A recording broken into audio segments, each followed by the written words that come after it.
Bueno, continuamos con Trino Márquez. Dice Carlos Adams, buenas tardes, muy sensato tu invitado en su análisis. Es la realidad que muchos no aceptan. J. Mayoral. Excelente análisis económico y político, situación actual del tema de la dolarización. Bueno, y que pregunta aquí, ¿qué nos dice de las construcciones en la Merced de la Castellana, etcétera? También, ese es un punto, hay lugares donde se ha ampliado la industria de la construcción, ¿no? También, Claro, es otro punto importante. No pueden repatriar los capitales. En este contexto, ¿no? Ese es otro punto, ¿no? Volviendo un poco con la situación política, a propósito de la participación electoral o no, fíjate, el otro asunto es la diáspora de venezolanos, ¿no? ¿Cómo podría afectar, aún participando el 80% de los electores, cómo podría afectar la diáspora el resultado de unas eventuales elecciones parlamentarias con una participación importante de la población? Mira, yo creo que no los afecta de manera básica, porque aunque la gente que se encuentra afuera no puede votar en las parlamentarias, solamente puede hacerlo en las elecciones presidenciales, pero el nivel de rechazo que tiene el gobierno entre la gente que permanece en el país es muy alto. Es muy alto. Repito, el gobierno de Nicolás Maduro tiene un nivel de rechazo por encima de 75%. Y el núcleo duro del madurismo está alrededor de 25%, dependiendo de la pregunta que se le haga. Pero podríamos ubicarlo entre 25 y 28%. Es decir, está en una clara mayoría frente a la inmensa mayoría que rechaza al gobierno. Ahora, la inteligencia de la opositora, ¿dónde tiene que estar? En lograr que ese sector, ese 75-80% que rechaza la gestión del gobierno, que le atribuye la responsabilidad de la crisis de los servicios públicos, que ve al gobierno como responsable de que no haya transporte público, que la hiperinflación no se haya controlado, que no haya defensa del salario real, del nivel de ingresos de la familia, y que vive en medio de esa calamidad en que se ha transformado la vida cotidiana del venezolano. La gran inteligencia es lograr movilizar a las urnas electorales a ese sector, y para eso se requiere unidad en primer lugar. Unidad, o por lo menos un amplio apoyo de los sectores populares, porque siempre habrá un reducto, un pequeño núcleo que se mantendrá alejado de los procesos electorales, pero el grueso de la oposición tiene que tener la inteligencia suficiente para ponerse de acuerdo. Yo creo que un principio básico que debe actuar es preservar lo que tenemos. Nosotros tenemos mayoría en la Asamblea Nacional, mayoría abierta. Yo creo que si la oposición se muestra unida, puede conseguirse los 2/3 que se consiguieron en el año 2015. ¿Por qué? Porque la ley electoral vigente, y que no se puede modificar antes de 6 meses del proceso electoral, esa ley favorece a la mayoría y le da sobrerepresentación a la mayoría y subrepresentación a la minoría. Entonces, puede ocurrir exactamente el mismo fenómeno que ocurrió en el 2015. No fue que en el 2015 la oposición barrió al gobierno.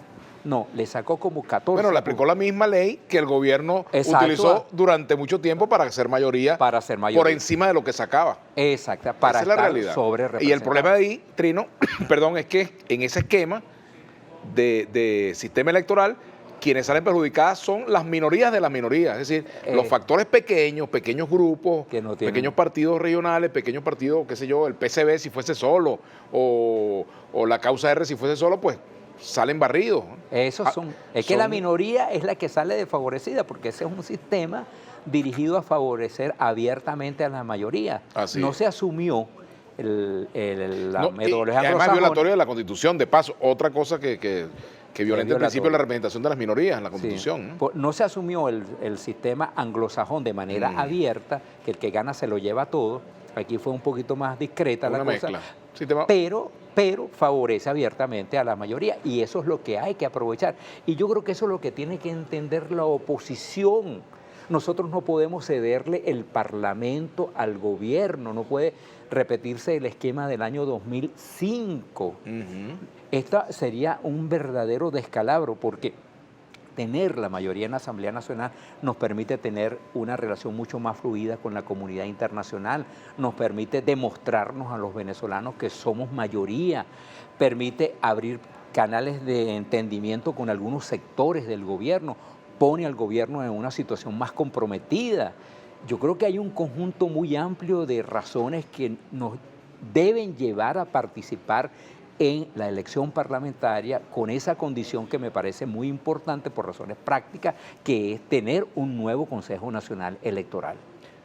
Soluciones de fuerza, Trino, porque hay factores opositores, líderes de la oposición hablando de que debe darse el uso de la fuerza para desalojar a Maduro del poder. Me parece que es la peor salida que nosotros podemos plantear. Yo la rechazo abiertamente y lo digo en tu programa, que están vistos en todo el país.